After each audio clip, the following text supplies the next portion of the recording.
Hi everyone, welcome back to another video on the channel. Thank you very much for joining me. My name is Warren Bennett. Trev's sunning himself in the corner, I don't blame him.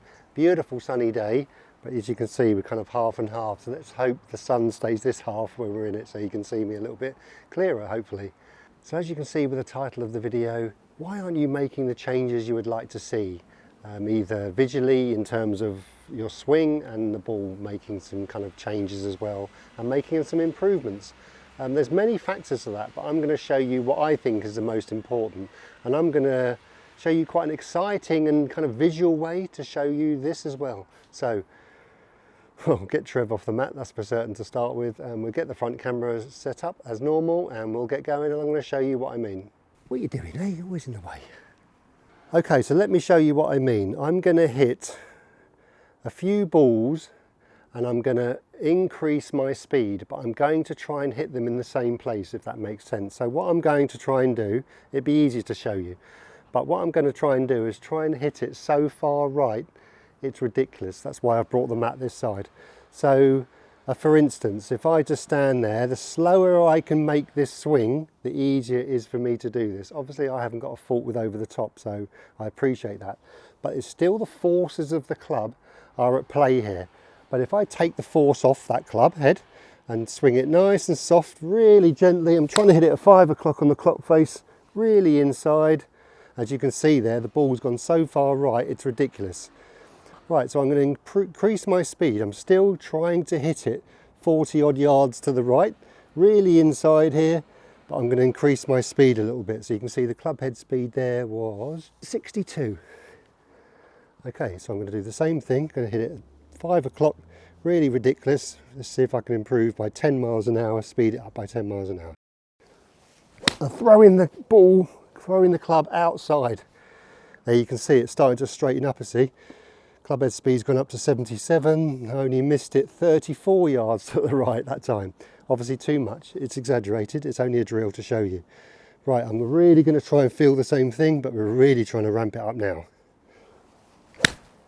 Oh. And you can see there, I've tried to start it as far right as the first ball and I couldn't. Look at that. So it's only missed now by 20 odd yards to the right. Clubhead speed 81. I can get this clubhead speed up to 100 probably, 90 something anyway. Okay, so we're going to go full out now and we're going to do the same swing. We're trying to hit it from the inside. We're trying to hit it at 5 o'clock. We're going to send it into the corner of that net. We're going to try to anyway. And we're going to go full out. So we're going to go full speed. And let's see if I can do it. Oh, I slapped it, but just shows you, look at that. It's kind of started straightish, ended on line. It's ridiculous. It's so difficult to do. So that's what I mean. I'm going to get to the point in a minute. So having no speed on the club face, on the swing, obviously I can do it. So if I put no speed on my club face, I can exaggerate my swing and then make some improvements. If I try and swing full out and not try and hit Trev, oh, he's standing right in the way. Trev, come on bud, out of the way. Don't want to pick your bottom up, do we? I want to pick the golf ball up.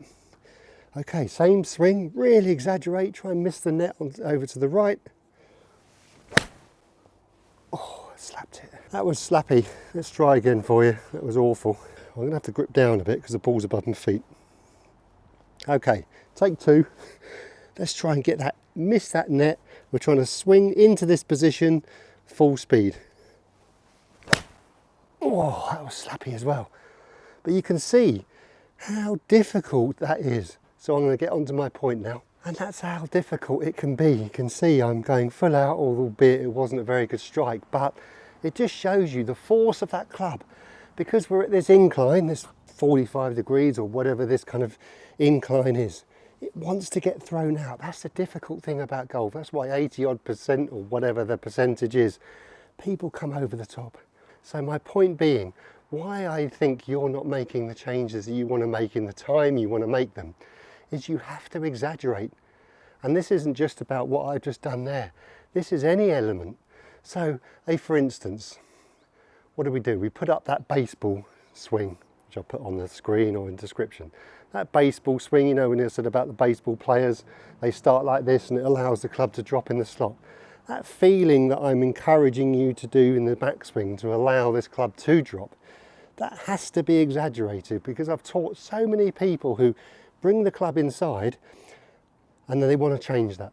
So what they do, they try and swing back perfectly, and when they come to hit the ball, guess what happens? So you have to make changes that are feeling so radical that it's out of your comfort zone.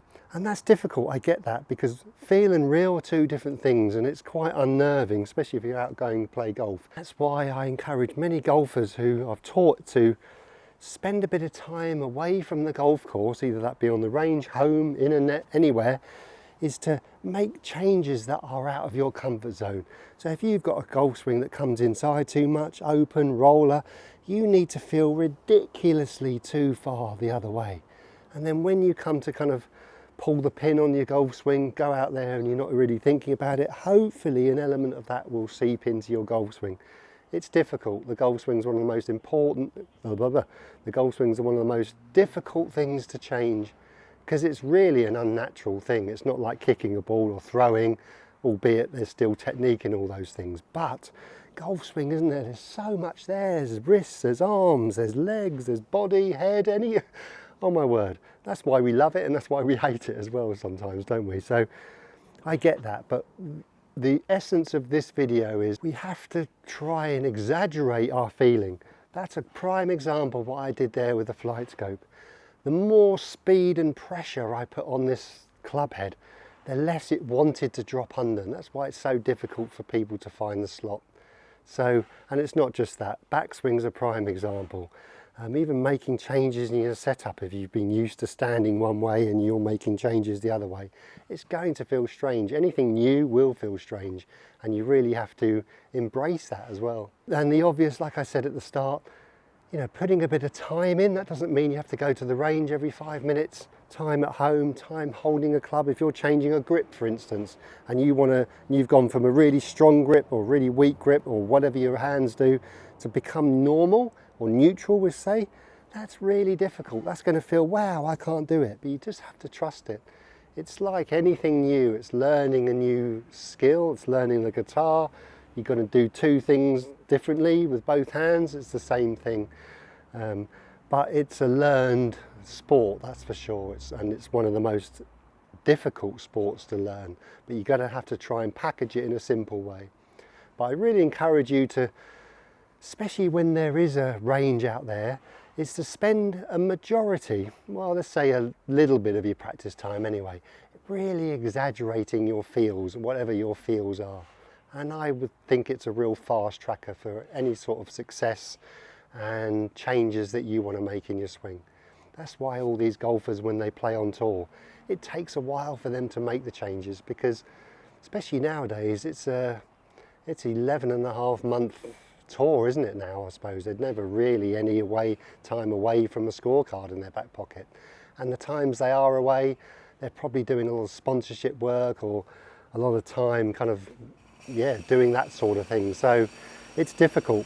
So you haven't really got that time, or they haven't really got that time to make those fundamental changes. So they have to kind of make it on the hoof whilst they're playing, and that takes a little bit of time, more time than kind of saying, right, okay, doing a Nick Faldo 1985, don't matter about any tournament, don't care about results, he just changed it, fair play. But I encourage you to do that, and I'd love to hear from you if you're making any changes at the moment or any field you're doing, just to kind of help me in terms of, you know, we're always learning as coaches, and the ones that tell you they're not, they're lying. So, you know, that's what one of the videos either coming up or just been in terms of the preset exercise, really getting that compression. You have to feel really exaggerated for that to kind of get a sense of normal, especially if you've got the fault the other way as well. So that's another example, really feeling some kind of exaggerated compression lag there, de-loft and things like that, and then find a little happy medium once you kind of let go. Okay, so I think that's enough rabbiting for one day, and I really hope you've enjoyed the video. If you have, please give it a like. It tells YouTube that the Academy is here, and hopefully it can help more golfers like yourself and kind of branch the channel out to even more people as well. I'd really appreciate that. And that's the same as subscribing. If you haven't subscribed yet, I'd love you to become part of you know, what we've got here, a growing community at the academy. It's not one of the big boys, that's for certain, but it's definitely growing. But apart from all that, I'd love to hear, you know, any of your kind of questions, and I'll get back to you as soon as I can. Okay everyone, so from myself and the ever-growing cloud. Okay everyone, so from myself and Trev, who's